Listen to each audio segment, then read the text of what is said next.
Hello guys, my name is Matthew, and in today's video I'm going to show you how you can easily set up free shipping on your website at Squarespace.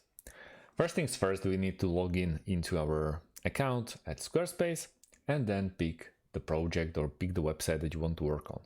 In my case, it's the first one. So let's click there and we will find ourselves in the editor. Here we want to focus on left page and click on commerce. Once we click on commerce, which is third option, we want to still focus on the left side of our panel and click a bit down.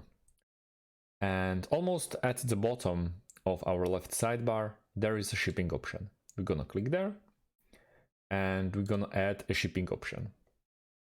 We can add a flat rate depending on weight and also calculated by a couple of exporters.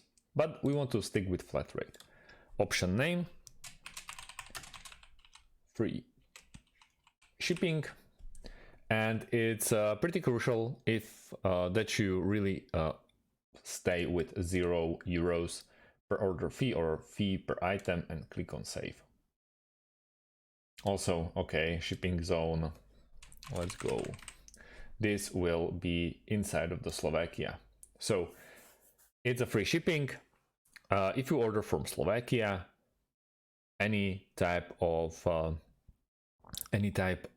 product that I'm advertising, you'll get a free shipping. That's about it, guys. Thanks for watching and see you in the next one. Have a great day and goodbye.